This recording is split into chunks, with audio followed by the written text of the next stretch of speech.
pues la idea era que todos leyeran el material y ahora me llevo, pues, o sea, ahora pues, solamente la mitad leyó el material y de esa mitad, pues, voy a confiar en que lo leyeron. Pero la otra mitad no leyó nada porque pues, se enteraron ayer que yo les iba a dar clase y que no les iba a dar clase el otro profesor. Bueno, entonces yo voy a presentar la clase, ¿sí? Y para eso les voy a compartir mi pantalla. Entonces, ¿pueden ver mi pantalla? Ahí probablemente se están viendo ustedes mismos, ¿no? Bueno, ese es mi WhatsApp. O sea, lo pueden ver, no hay nada de importancia ahí, pero... ¿Ahí ven las diapositivas? Sí. Perfecto. Entonces, de esto vamos a hablar el día de hoy. De las estrategias que usamos para llegar al diagnóstico en reumatología. Y con algunos de los que han rotado conmigo lo he comentado.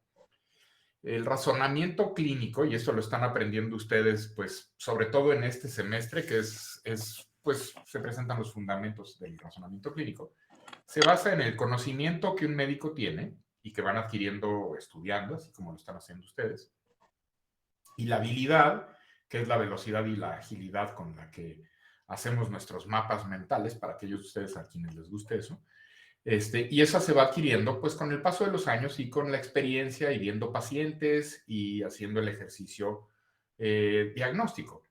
Entonces, habitualmente cuando uno egresa de la residencia es cuando más conocimiento tiene uno.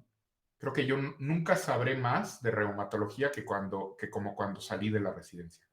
Lo que me hacía falta era experiencia. No había desarrollado estabilidad.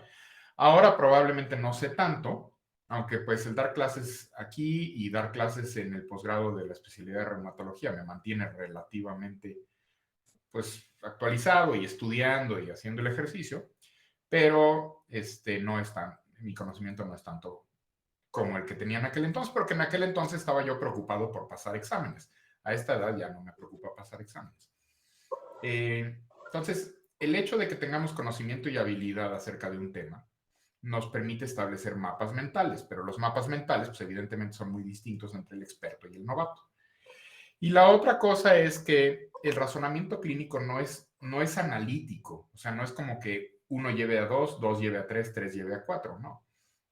Aquí no hay una línea recta entre las diferentes cosas que vamos encontrando, sino que pues tenemos que ir integrando redes de hallazgos, de exploración física, de interrogatorio, de estudios paraclínicos para poder elaborar el diagnóstico. Entonces tenemos que aprender a identificar patrones. El otro problema que tenemos en reumatología es que muchas de nuestras enfermedades tienen un fondo autoinmunitario. La inmunología es compleja, como ustedes pueden verlo en esta diapositiva. Si no entendieron muy bien inmunología, no se preocupen, la inmunología no es para todos. Ningún estudiante, la primera vez que escucha su clase de inmunología, la entiende. Eso me pasó a mí. No entendí nada de mi primera clase de inmunología, ni de la segunda, ni de la tercera. No entendí nada porque llegué a reprobar el examen. Y debido a ello, me inscribí en un curso optativo de inmunología que duró 6 meses. Ahí fue donde pues, me dediqué a aprender y ya después me di cuenta que me gustaba y me dediqué a ello. Pero bueno, si no es lo suyo, no es lo suyo y ya. Pues imagínense que llega un paciente y dice, la rodilla me dolió mucho anoche, el dolor me despertó, cuando me fui a dormir estaba bien, ahora estoy inflamado, este es el peor dolor que he tenido problemas similares en la misma rodilla, una vez hace 9 meses y la otra hace 2 años, y no me ha molestado excepto en esas 2 ocasiones. Entonces, cuando el paciente les dice eso, pues un novato lo va a sintetizar de la siguiente manera a la hora de que lo quiere presentar a otro médico y dice masculino de 50 años, de 54 años con dolor en la rodilla, inició anoche, no refiere trauma previo. A la exploración sus signos vitales son normales, la rodilla está inflamada, eritematosa y dolorosa la palpación, le duele mucho al explorar el rango de movimiento y ha presentado este problema en 2 ocasiones previas. Entonces, esto es en lo que se está fijando un novato. Y más o menos está estructurado el problema principal, los antecedentes de importancia, los hallazgos a la exploración, la consecuencia de lo que tiene el paciente, limitación funcional, y un antecedente que a él le pareció importante, mientras que el experto lo va a presentar de otra manera. Va a decir masculino de 54 años con artritis aguda de la rodilla derecha que lo despertó. Ya desde la primera frase, fíjense, ya estamos elaborando un diagnóstico sindromático, artritis aguda de la rodilla derecha. ¿Sí? Entonces ya el experto de inmediato elabora el primer diagnóstico. Es un diagnóstico sindromático, pero sí es un diagnóstico. Niega antecedentes, se refiere a sintomático al acostarse. Hay un antecedente previo. Hoy se encuentra afebril, los hallazgos, y la rodilla está inflamada, dolorosa a la palpación y eritematosa. Entonces, el experto lo ordena un poquito mejor, pero lo primero que hace es elaborar un diagnóstico sindromático. Y probablemente esto lo están viendo con sus profesores que les están tratando de enseñar cómo hacer una historia clínica. Primero se hacen los diagnósticos sindromáticos, después se hacen los diagnósticos nosológicos, es decir, le ponemos Jorge al niño, el paciente que tiene una artritis aguda de la rodilla derecha como síndrome, tiene una entidad nosológica que se llama gota y que tiene un diagnóstico etiológico de, pues, lo que sea que cause la gota. Las diferencias entre uno y otro es que no hay una estructura definida en la presentación del novato. El experto generó una representación del problema, impresión diagnóstica desde la primera frase, y esto sirve como guía subsecuente, o sea, de ahí nos agarramos para enmarcar los hallazgos posteriores, ¿no? Lo que se presenta posteriormente, y por supuesto el tratamiento, porque el diagnóstico pues es el fundamento de nuestro tratamiento. Si estamos dando tratamiento sin saber cuál es el diagnóstico, pues tenemos un problema, ¿no? Si tuviéramos que resumir este caso en una sola frase, diríamos que el paciente presenta una monoartritis aguda recurrente en un hombre adulto. ¿Ok? Entonces, el momento en el que ustedes tengan una duda, me pueden interrumpir. ¿Tienen alguna duda hasta aquí? No, bueno, el que calla otorga.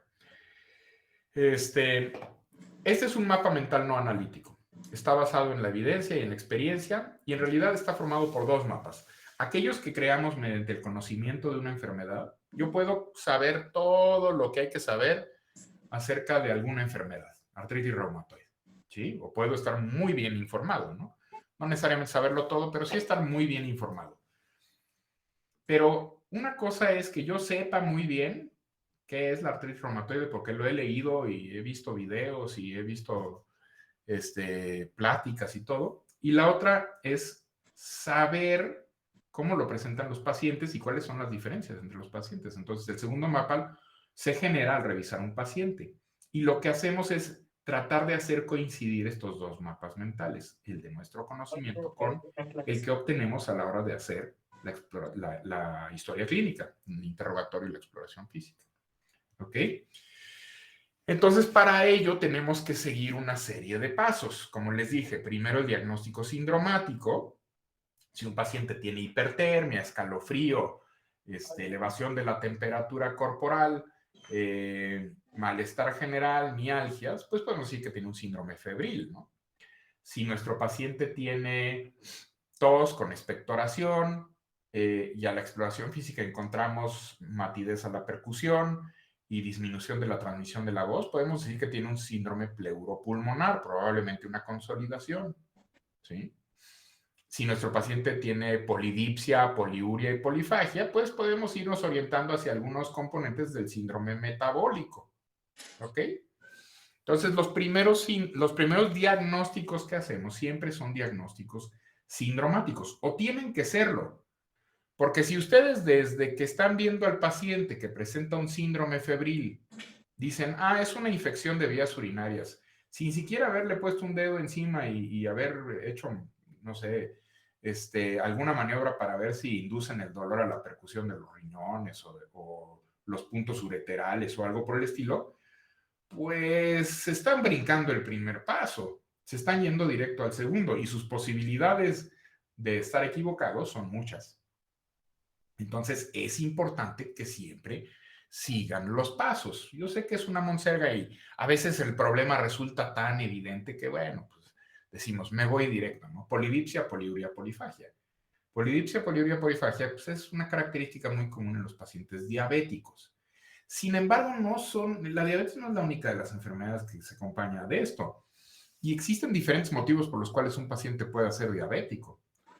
Entonces, sí es conveniente siempre seguir estos pasos, hacer el diagnóstico sindromático inicialmente, buscar la entidad nosológica asociada al diagnóstico o diagnósticos sindromáticos y finalmente encontrar la etiología.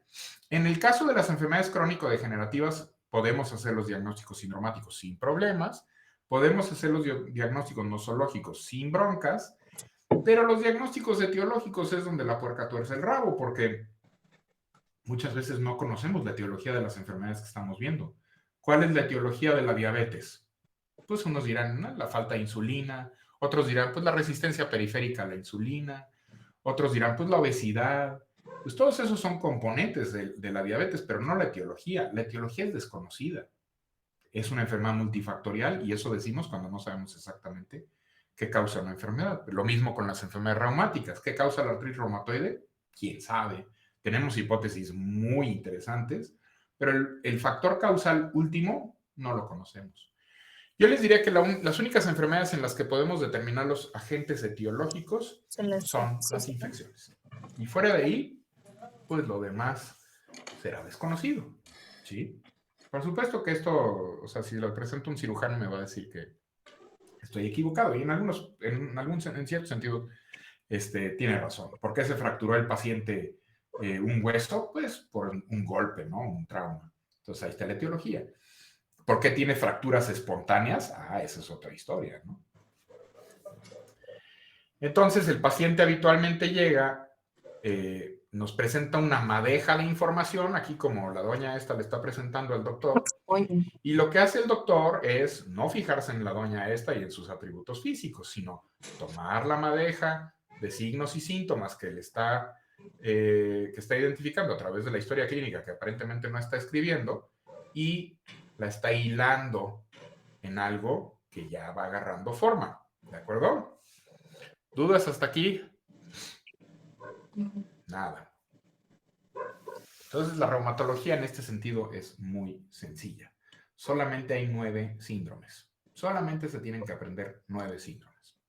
Y de estos 9, en realidad, solamente se tienen que aprender 8. Ahorita les voy a decir por qué.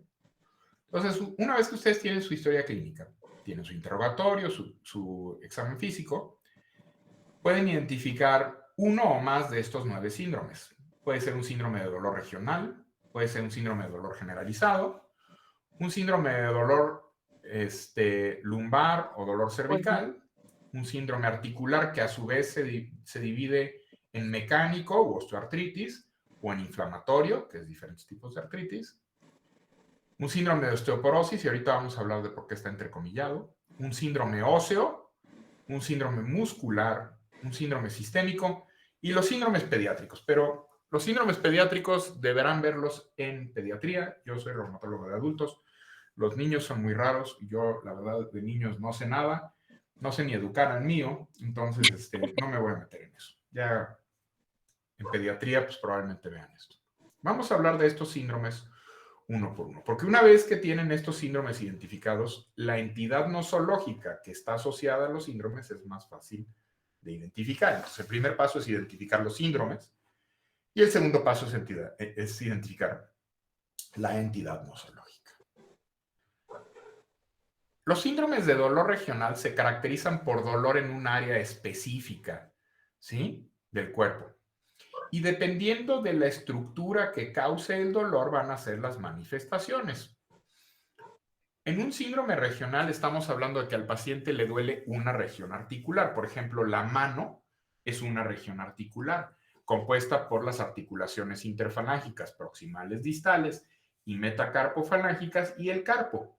Esa es la mano. El codo es otra región articular. Ahí hay varias articulaciones, ¿no? El hombro es otra región articular. Ahí tenemos por lo menos 4 articulaciones, una de las cuales es muscular. ¿Sí? Tenemos la acromioclavicular, la esternoclavicular, la coracocromial y la escapulotorácica. Entonces tenemos 4 articulaciones ahí. La rodilla es otra articulación. Otro síndrome regional. Entonces, estas regiones a las que nos referimos aquí son pues los grupos articulares, ¿no? Aunque hablamos de una articulación, la articulación del hombro sabemos que está compuesta por en realidad 4 articulaciones. El codo está compuesta por 3 articulaciones. El carpo, la muñeca, está compuesta por articulaciones entre 8 huesos, más los huesos de las falanges. Entonces, una articulación, o sea, la mayor parte de las veces está compuesta de varias articulaciones, ¿no? ¿Y cómo identificamos que el dolor es periarticular o articular? Pues ahí va a depender de qué relación tiene el dolor con el movimiento. Acuérdense que hay movimientos pasivos. El médico toma la extremidad del paciente y el médico es quien la mueve. Y al moverla le duele al paciente. Ese es un dolor articular. El paciente no está haciendo nada más que prestarle su bracito al médico. No hace fuerza, no pone resistencia, nada. Y al mover la articulación le duele. Eso quiere decir que las estructuras que están por adentro de la cápsula, las estructuras articulares, son las que tienen algún problema que inducen dolor. Lo articular, considérenlo, aquello que está dentro de la cápsula articular. Lo periarticular es aquello que está afuera de la cápsula articular. ¿Y cómo identifico una molestia periarticular? ¿Qué es lo que habitualmente está afuera de la cápsula articular? Pues tendones, ligamentos, músculos, todas las estructuras que van a proveer de movimiento a esa articulación. ¿Y cómo exploro esto? Pues le pido al paciente que haga fuerza o que oponga resistencia. Si al paciente le duele al hacer fuerza o al oponer resistencia, quiere decir que lo que le está lastimando es una estructura periarticular, no articular, aunque a veces hay síndromes en los que pueden tener dolor tanto articular como periarticular. Pero una manera muy sencilla de distinguir entre lo periarticular y lo articular es hacer esta exploración con el paciente flácido y ustedes mueven la articulación contra el paciente poniendo fuerza o haciendo algún movimiento que induzca fuerza. Y los otros dos dolores son el dolor neurogénico, que se caracteriza más bien por ser una disestesia o una parestesia, y los dolores referidos. Entonces, el dolor neurogénico, las parestesias y las disestesias, tienen unas características muy específicas. Una parestesia es una sensación desagradable, perdón, es una sensación anómala, no desagradable. Mientras que una disestesia es una sensación anómala desagradable. Por ejemplo, el hormigueo. Todo el mundo ha presentado hormigueo, se les duerme una pierna, se les duerme un brazo, se quedan dormidos en el bar sobre su brazo y cuando despiertan, pues el brazo lo tienen entumido y sienten así como agujitas y hormigueo. Esa es una parestesia, una sensación anormal, no desagradable. Contra el ardor, por ejemplo. Cuando algo les arde, ese es un dolor neurogénico de tipo disestesia. Es una sensación anómala desagradable. Entonces, siempre hay que describirlo en esos términos, parestesias o disestesias. Y el dolor referido se origina casi siempre en vísceras. Entonces, por ejemplo, el dolor miocárdico, cuando alguien se está infartando, pues se irradia hacia el hombro izquierdo, hacia la espalda o hacia el cuello, entonces se puede confundir con dolor articular. Cuando el paciente tiene inflamación de la vesícula, habitualmente les duele el hombro por la irritación diafragmática y de los nervios frénicos, ¿sí? Entonces les duele el hombro cuando la vesícula está inflamada. Cuando hay dolor renal, a los pacientes les puede doler la espalda. Es muy común que los pacientes lleguen con dolor de la espalda por X motivo y siempre digan, es que estoy malo de los riñones. No siempre es así, pero puede doler. El dolor originado en riñón es sumamente intenso, sí, a diferencia de las lumbalgias que rara vez son tan intensas. La apendicitis, por ejemplo, si es un apéndice retrocecal, les puede doler la cadera y se puede confundir con un problema de cadera, ¿no? Entonces, estos son dolores referidos y habitualmente se originan en vísceras. Ahora, el segundo síndrome es el síndrome de dolor generalizado. Recuerden, me pueden detener en cualquier momento si tienen alguna duda. Doc, ¿Qué pasó? perdón. Entonces, para referir, o bueno, más bien, para saber qué es dolor articular, es cuando el médico mueve la extremidad y le duele al paciente. Sí. Y el dolor, ¿no? Ajá. ¿Y el dolor periarticular cuál es? Es cuando el propio paciente lo mueve al realizar un movimiento. Ajá, Ah, ok. sí, es correcto. Gracias, Doc. Sí, o ustedes lo hacen hacer fuerza y tratan de jalarle un brazo y le duele. Bueno, pues ahí está haciendo fuerza con el músculo y le duele a la hora de hacerlo. Bueno, el segundo síndrome es el síndrome de dolor generalizado. A diferencia del primero que se localiza en una región articular, hombro, rodilla, yo qué sé, el síndrome de dolor generalizado es difuso. Les duele todo el cuerpo. Habitualmente se describe como un dolor que afecta arriba y abajo de la cintura y en los 4 cuadrantes del cuerpo. Y típicamente se acompaña de algunas otras manifestaciones. La entidad nosológica más comúnmente asociada al síndrome de dolor generalizado es la fibromialgia, que se caracteriza por dolor generalizado, como ya les dije. Este tiende a ser migratorio, a veces les duele más, por ejemplo, la cintura escapular, otros días les duele más la cintura pélvica, a veces las dos, a veces las extremidades, a veces todo. Típicamente se exacerba con el ejercicio. Los pacientes tienen cefalea, ansiedad, pueden tener trastornos del sueño, duermen mal, no descansan a pesar de dormir o tienen franco insomnio. Y les digo, dependiendo de cada paciente son diferentes patrones, pero típicamente son de los pacientes que llegan y dicen, es que me duele todo. Es muy común que la fibromialgia acompañe a otras enfermedades reumáticas, como la artritis reumatoide, el lupus eritematoso sistémico, síndrome de Sjögren, polimiositis. Pero así como la fibromialgia puede ser secundaria a estas enfermedades, sí hay que hacer un diagnóstico diferencial, porque a veces nos vamos con la finta de que es fibromialgia y en realidad es otra cosa. O al revés, el paciente que tiene fibromialgia pensamos inicialmente que tiene artritis reumatoide o lupus, ¿sí? Entonces acuérdense, la fibromialgia es el puro dolor, no tienen otras manifestaciones más que el dolor y problemas de ansiedad, cefalea o insomnio. Pero no tienen inflamación articular, no tienen problemas de los riñones, no tienen problemas sistémicos, pues. Entonces, el problema es puramente dolor, sin lesión a órganos. Entonces, o sea, el paciente habitualmente tiene un buen pronóstico para la vida, van a vivir 1000 años, pero esos 1000 años van a estarse quejando de dolor. Entonces, su calidad de vida es mala. El tercer síndrome es el de lumbalgia y cervicalgia. La columna vertebral es un área anatómicamente compleja. No sé, ¿alguien entró o algo así? Bueno, la columna vertebral, como les digo, es un área anatómicamente compleja.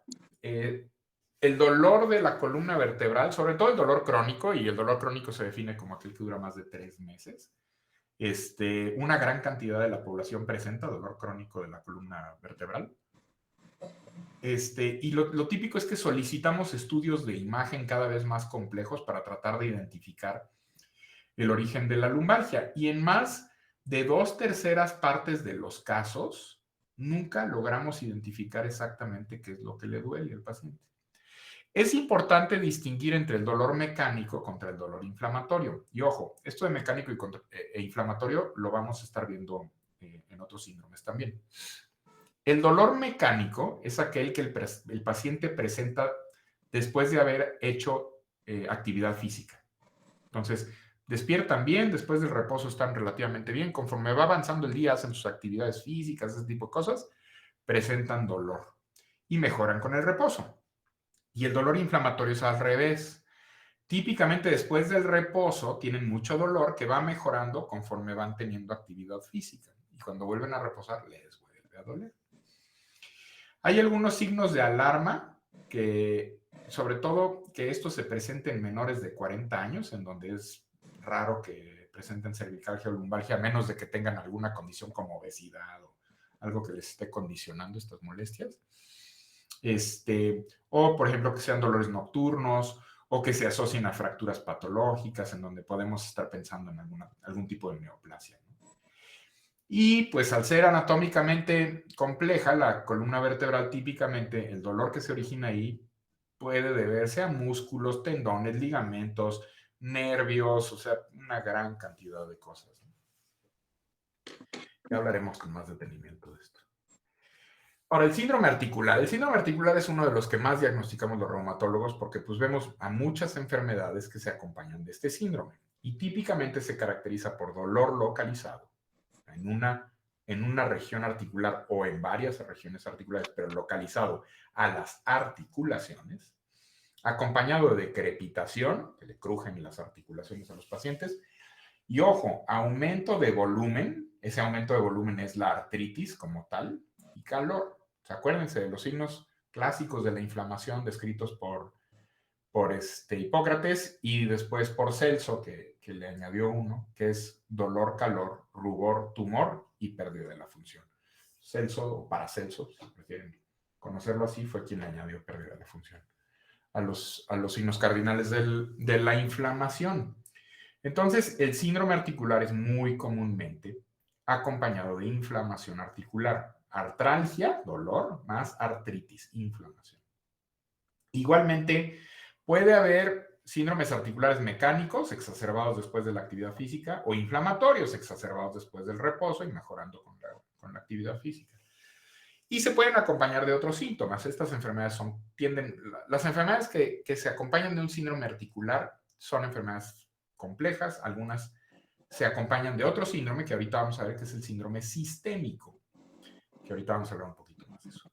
Los pacientes se caracterizan por presentar exacerbaciones y remisiones, el dolor los obliga a tomar una actitud forzada y las articulaciones cuando las palpan fluctúan, es decir, se va a sentir como si fuera un globo lleno de agua y van a sentir cómo el líquido se mueve dentro de la articulación cuando presionan por un lado, presionan por el otro.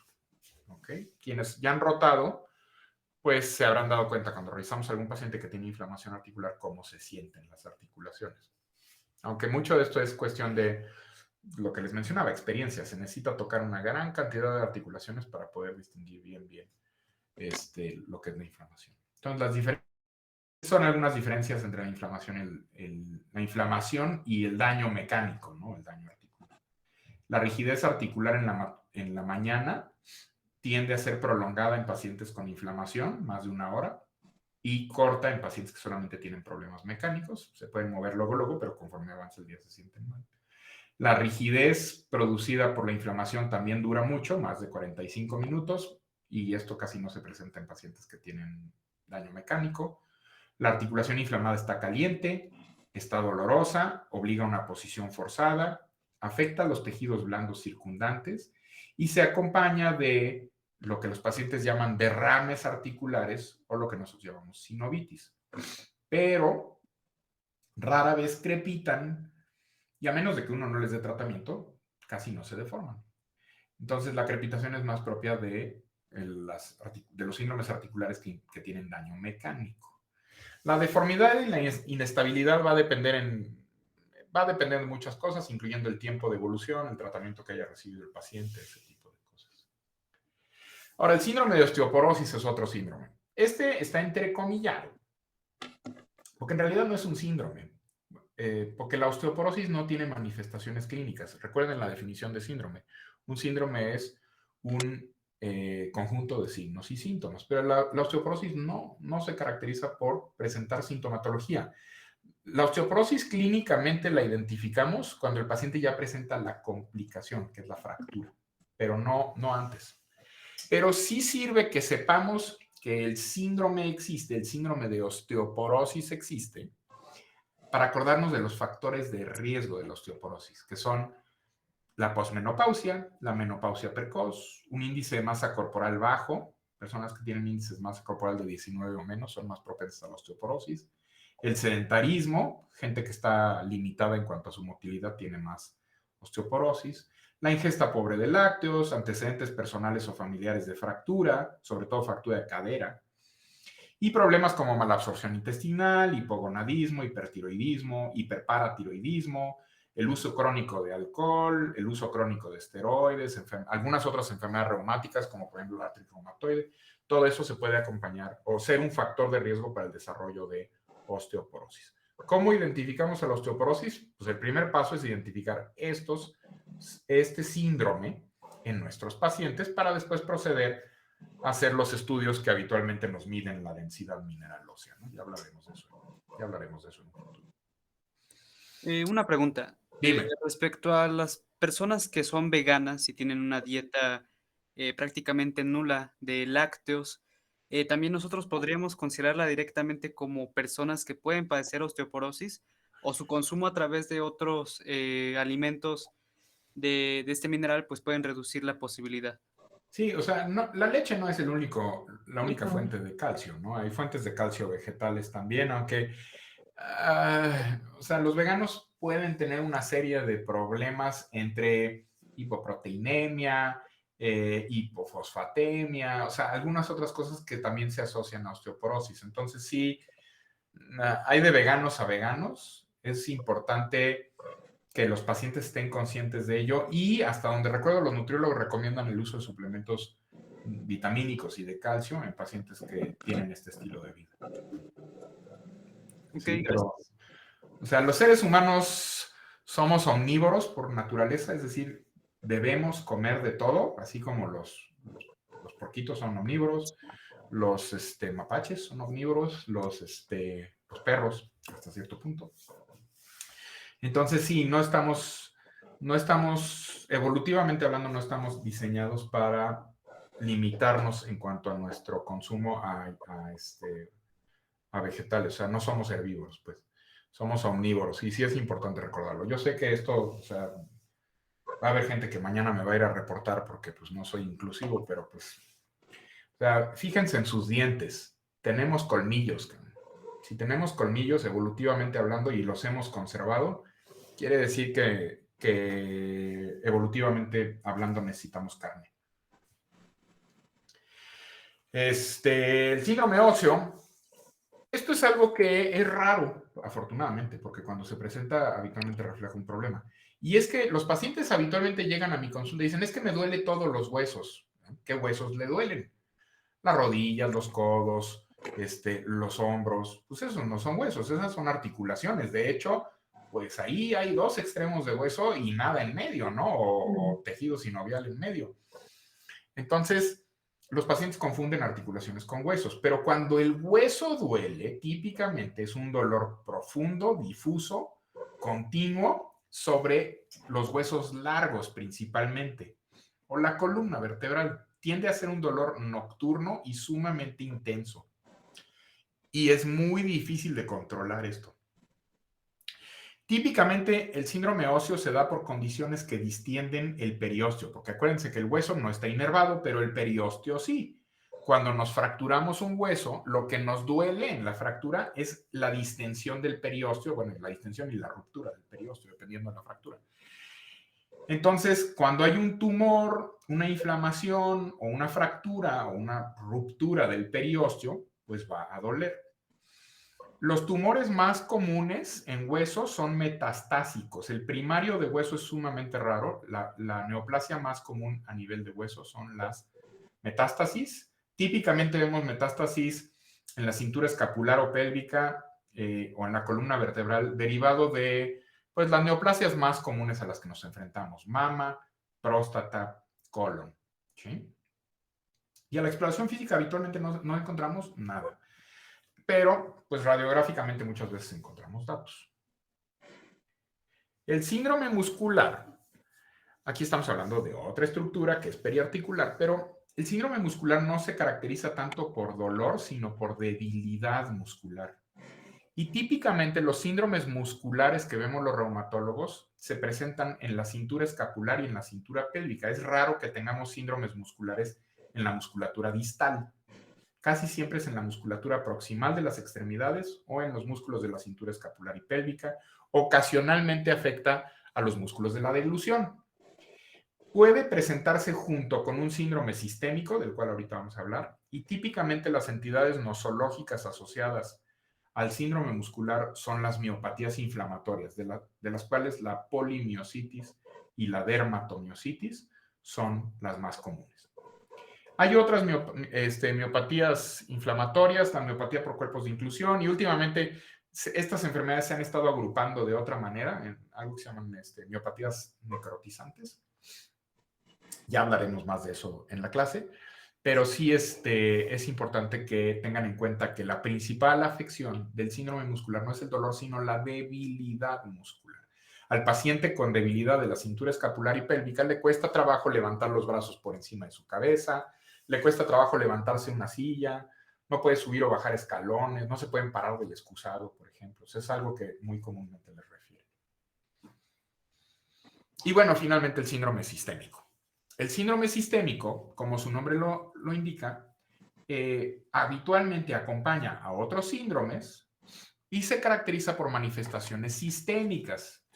Y hay de manifestaciones sistémicas a manifestaciones sistémicas. Por ejemplo, las más comunes son astenia, adinamia, malestar general, fiebre, linfadenopatía, ¿sí? Esos son síntomas que nosotros llamamos síntomas constitucionales. Pérdida de peso, anorexia, ¿sí? Esos son síntomas constitucionales. O ya más específicamente pueden tener otras características como datos de nefritis o derrames pleurales, tos con expectoración hemorrágica, o sea, diferentes cosas. Va a depender de la enfermedad. Las entidades nosológicas más comúnmente asociadas a los síndromes sistémicos son las enfermedades del tejido conectivo, en donde la más común es lupus y las vasculitis. Pero vean aquí, pues, o sea, enfermedades que pueden tener fiebre, pérdida de peso, fatiga, lupus, esclerosis sistémica, artritis reumatoide, enfermedad mixta de tejido conectivo, vasculitis. Manifestaciones cutáneas como fotosensibilidad, el rash, púrpura, eso se presenta muy comúnmente en lupus y en algunas otras enfermedades del grupo de las enfermedades inflamatorias sistémicas. A nivel de mucosas, lo vemos. Afección de mucosas se ve en síndrome de Sjögren, en donde las mucosas se resecan terriblemente, en lupus, en donde hay úlceras. La serositis, que es la inflamación de las serosas, típicamente derrames pleurales o pericárdicos, lo vemos en lupus, a veces en artritis reumatoide. El fenómeno de Raynaud, en donde los pulpejos de los dedos se les ponen pálidos o morados a los pacientes, lo vemos en la esclerosis sistémica muy frecuentemente. Las trombosis arteriales o venosas pueden presentarse en vasculitis o en el síndrome anticuerpos antifosfolípido. Y bueno, así, todas estas son manifestaciones sistémicas asociadas a diferentes enfermedades. Aquí es en donde realmente hay que saberle, porque estas son enfermedades complejas, su diagnóstico es complejo, típicamente empiezan por un solo órgano y después se hacen evidentes en otros, o cuando se presentan en varios también es un confusor importante, y ya hablaremos de algunas de estas de manera individual. Aquí este cuadro desglosa más o menos qué es más común en cada una de las enfermedades, pero ustedes pueden ver que el lupus es el mejor ejemplo de una enfermedad caracterizada por un síndrome sistémico por la cantidad de diferentes manifestaciones que puede caracterizar a los pacientes con lupus. Eso no quiere decir que el paciente con lupus presente todas al mismo tiempo, pero sí se puede manifestar por varias de estas, ¿no? Y hacer complejo el diagnóstico. ¿Dudas hasta aquí? Porque lo que sigue son los síndromes pediátricos y no voy a hablar de síndromes pediátricos. ¿Nada? Bueno, entonces les voy a hablar un poquito acerca del síndrome articular. Yo sí quería comentar algo respecto a las enfermedades observadas en el síndrome muscular que tienen, no sé si catalogarlo como lesiones, pero sí pigmentaciones en la piel, como en la dermatomiositis, en el signo de Child. Eso lo convierte en un síndrome sistémico. Uh-huh. O sea, ahí, por ejemplo, ¿cómo se clasificaría ya más a profundidad esa dermatomiositis? O, por ejemplo, siendo ya un síndrome sistémico, ¿por qué pasa esa? Ahí tienes dos síndromes. Tienes un síndrome muscular y un síndrome sistémico. Ah, ok. Sí. O sea, se combinan, pues, en ese... Sí, claro. O sea, los pacientes habitualmente no nada más tienen un síndrome, tienen varios. A menos de que sean síndromes de dolor regional o fibromialgias, casi siempre presentan más de un síndrome. Hasta la artritis reumatoide, que es predominantemente un síndrome articular, puede acompañarse de manifestaciones sistémicas. Ok, Sí. gracias. Entonces tienes tus dos síndromes. Bueno, vamos a hablar un poquito del síndrome articular y específicamente de los patrones articulares, porque hay diferentes cosas en las que se tienen que fijar cuando un paciente tiene un síndrome articular, es decir, inflamación de articulaciones. Primero, es importante contar las articulaciones afectadas. Cuando es una sola articulación afectada, se le llama monoartritis. Cuando tiene de 2 a 4 articulaciones involucradas, es oligoartritis, y si son 5 o más articulaciones, es poliartritis. Agudo, típicamente es de horas a días. Crónico, habitualmente es de semanas a meses. Aditivo contra migratorio, pues su nombre lo dice, ¿no? Aditivo es cuando las articulaciones afectadas se suman una a la otra. Primero un carpo, al día siguiente ese carpo más el otro carpo, al día siguiente los dos carpos más una rodilla, al día siguiente las dos rodillas y los dos carpos, así. Y migratorio es cuando primero se afecta una articulación, remite y al rato tiene otra articulación inflamada, se le quita y al rato tiene una tercera y así. Eso es migratorio. Persistente contra recurrente. Persistente es que una vez que empieza con la artritis ya no se le quita, y recurrente es que viene y va, viene y va. Los pacientes se refieren a esto como crisis. Predominantemente proximal contra predominantemente distal. Esto es importante. Proximal típicamente se afectan articulaciones grandes, hombros, caderas y columna vertebral. Y distal típicamente se afectan articulaciones más chicas, manos, pies y codos y rodillas, que pues, son articulaciones grandes. Simétrico contra asimétrico. Si se afecta en las extremidades las articulaciones de un lado y se afectan las de los dos lados, la del otro lado también es simétrico. Si nomás se afecta de un lado es asimétrico. Con y sin dolor inflamatorio de la espalda y con y sin manifestaciones sistémicas. Entonces, es importante que siempre que describan un síndrome articular lo hagan en estos términos. Es muy común que el paciente que tiene síndrome articular me lo manden ya con diagnóstico, sin saber realmente qué tiene. Que le duelen las articulaciones, artritis reumatoide, váyase con el médico, con el reumatólogo. Pero pues no todas las artritis son artritis reumatoide, ¿no? De hecho, la artritis reumatoide es una de las enfermedades articulares menos comunes.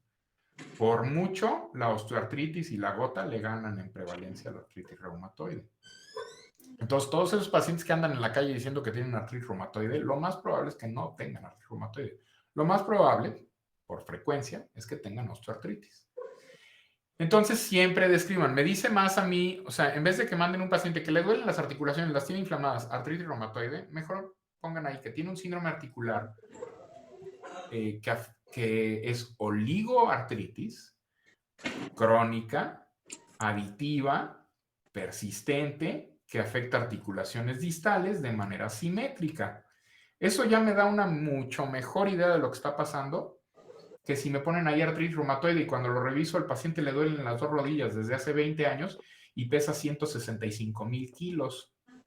Puta, pues eso no es artritis reumatoide. El problema ahí es que las rodillas ya no pueden cargar al individuo que tienen encima. ¿Sí? Entonces pues, está desarrollando artrosis. Entonces aprendan cómo describir adecuadamente las articulaciones. Esto les va a ahorrar muchos dolores de cabeza inventados de madre por uno o dos reumatólogos. ¿Qué entidades nosológicas se asocian más a las monoartritis aguda? Básicamente son dos, la gota y la artritis séptica. Es muy raro encontrar monoartritis aguda por otro motivo, a menos de que sea el debut de una artritis reumatoide, ¿no? Pero esas típicamente dejan de ser agudas y se tornan en monoartritis crónicas, y ahí sí van a tener diferentes tipos. Algunas artritis sépticas, sobre todo por tuberculosis, la osteoartritis, hidrartrosis, osteonecrosis, la artropatía de Charcot, que cada vez ya se ve menos, pero que le daba mucho a los diabéticos, y algunos tumores. Pero la causa más común es esta, osteoartritis y síndromes regionales. Oligo o poliartritis crónica asimétrica puede ser osteoartritis, puede ser artritis reumatoide, artritis psoriásica, artritis reactiva o ya los estadios crónicos de la gota. Afección oligoartritis proximal típicamente son espondiloartritis. Artritis de la cintura escapular y pélvica, esto se ve mucho en polimialgia reumática, pero es una enfermedad muy rara en México. Oligo o poliartritis aguda más fiebre, pues infecciones casi siempre hay que buscar, sobre todo virales, chikungunya se presenta así, dengue también. Enfermedad Still, que es rara, o el lupus. Dolor inflamatorio de la columna vertebral, espondiloartritis, lo que antes se conocía como espondilitis anquilosante. Poliartritis con manifestaciones sistémicas, lupus, hasta no demostrar lo contrario. Entonces, cuando ustedes están revisando un paciente, es muy importante que mediante la identificación de estos síndromes se enfoquen en los problemas relevantes, como la caricatura que les puse del doctor con la paciente. O sea, el paciente les va a decir de todo, que le empezó a doler cuando estaba en un baile con su hijo que se estaba casando, pero que se comió unos mariscos que él cree que estaban malos y fue cuando empezó, entonces de seguro eran los mariscos o él le echa la culpa. Y entonces ya se los llevó de paseo, ¿sí? Si se ponen a ver que el paciente pues es un paciente obeso, muy sedentario, pero que de un día para otro decidió sacar los pasos prohibidos ahí en la boda de su hijo, pues le duelen las articulaciones, pues no fueron los mariscos, ¿no? Entonces, pero el paciente, digo, o sea, los seres humanos nos gusta hablar y sobre todo nos gusta echarle la culpa a alguien más que no seamos nosotros. Por eso justamente hay que evaluar la validez de la información. Les digo, el paciente les cuenta muchas cosas, pero algunos datos son más válidos que otros y hay que prestarles particular atención. No sé qué está sonando, pero bueno. Terminamos, sí, ya casi terminamos. Escuchen bien a su paciente, háganle una historia clínica completa, esto ayuda mucho, pero sepan ordenar los datos para que cuando llegue el siguiente médico no diga, puta, o sea, este cuate nomás me está contando puros cuentos aquí, que si la ambulancia del ERUM, eso lo vemos mucho entre los internos en el hospital. Nos cuentan que lo trajo, estaba caminando por la vía pública cuando de repente enfrente de un Oxxo cayó desde su propia altura y fue recogido por elementos del ERUM que lo trasladaron al nosocomio de no sé dónde y puta, sigue sin saber qué pasó, ¿no? Ya te dijeron que fue en el Oxxo, ya te dijeron que fueron los del ERUM, que lo llevaron primero a un hospital, pero que no lo quisieron y puros chismes. Entonces, datos importantes, ¿no? Datos relevantes. Exploren adecuadamente. Siempre exploren a sus pacientes. Siempre exploren a sus pacientes. Me sorprende que tenga yo que recordarle esto a los médicos. Pero sí, hay muchos médicos que no les ponen un dedo encima.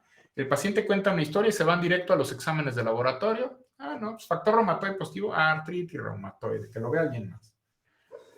Resuman adecuadamente los datos, estructuren bien sus historias clínicas y usen sensatamente el laboratorio y el gabinete. Y esto es también algo importante. Si van a estar pidiendo exámenes, sepan qué exámenes pedir y por qué los están pidiendo. Si están pidiendo exámenes, ya sean diagnósticos o pronósticos, tienen que saber cuál es la sensibilidad del estudio que están buscando y la especificidad del estudio que están solicitando para lo que ustedes buscan. Sensibilidad y especificidad. Recuerden, la sensibilidad es la capacidad de una prueba de resultar positiva en presencia de enfermedad. La especificidad es la capacidad de una prueba de resultar negativa en ausencia de lo que ustedes buscan. Sensibilidad y especificidad. Y hay unas reglas de oro en la medicina y dicen así, de lo más complicado, de lo más sencillo a lo más complicado, de lo más sencillo a lo más complicado, de lo menos invasivo a lo más invasivo y de lo más barato a lo más caro. Y esas son reglas muy útiles para solicitar exámenes. Sí, a lo mejor una resonancia magnética les da la etiología del problema que tiene en la columna vertebral, pero a lo mejor una radiografía también, ¿sí? Entonces, un estudio menos complicado y más barato que la resonancia magnética es la placa, ¿sí? Un ultrasonido es mucho menos invasivo que una biopsia. Ajá. Una biometría hemática, una química sanguínea, un examen general de orina son mucho más baratos que unos anticuerpos antinucleares. Y la otra es casi todos saben interpretar una biometría hemática. Fuera de los reumatólogos, creo que nadie sabe interpretar unos anticuerpos antinucleares. Entonces, sí es importante que sepan qué están pidiendo y sepan interpretarlo. Me pasa muy seguido que me llegan pacientes con densitometría, sobre todo. Es que el doctor me pidió este estudio. Sí. Para ver si tengo osteoporosis. ¿Y qué le dijo? No, me dijo que se lo trajera porque él no entiende cómo interpretar eso. Puta, entonces, ¿para qué lo piden? ¿No? ¿Dudas hasta aquí?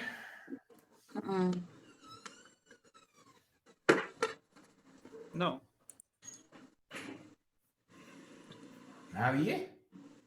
Sí, yo tengo una duda, doctor. Acerca del síndrome de osteoporosis, uno de los factores de riesgo era índice de masa corporal bajo. ¿Menor de 19, dijo? Sí. Sí, la gente que está muy flaquita se fractura con más facilidad. Ok, gracias. ¿Quién más? Y otra, para ver lo de uso de laboratorios y gabinete, ¿usted nos va a dar o hay algún manual orientado a los patrones? ¿De qué? De los Usted nos dio unos patrones acerca de las enfermedades. Ahorita una diapositiva. Eran los patrones articulares, no tenían nada que ver con laboratorio. Ah, por eso, o sea, si usted nos va a decir más o menos qué laboratorios o qué estudios van hacia esas enfermedades. Sí, cuando veamos cada enfermedad, les diré cuáles son los estudios diagnósticos y pronósticos más útiles para cada enfermedad. Ok, ¿o hay alguna bibliografía que podamos buscar antes? Ya les iré yo dando la bibliografía. Pero ahorita les mando el artículo que vamos a revisar la siguiente semana. Gracias. ¿Qué más? Doctor, de hecho, dijo que, bueno, también en el artículo menciona que no son muy útiles a veces los estudios de laboratorio, ¿no? Por ejemplo, el factor reumatoide, como que usted nos dijo que ya ni nos dice nada.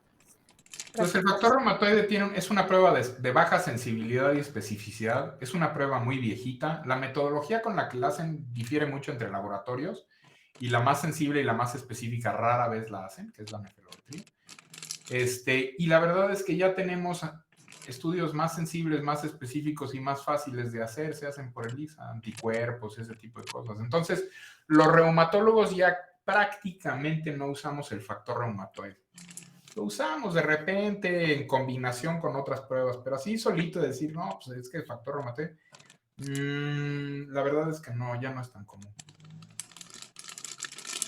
Sí, todo el mundo lo sigue usando y les encanta el factor reumatoide, hasta los pacientes van y se lo hacen, y es que ya estoy muy mal porque el factor reumatoide sale muy alto, pero tiene tantos falsos positivos que la verdad es que nosotros los reumatólogos ya usamos otras cosas.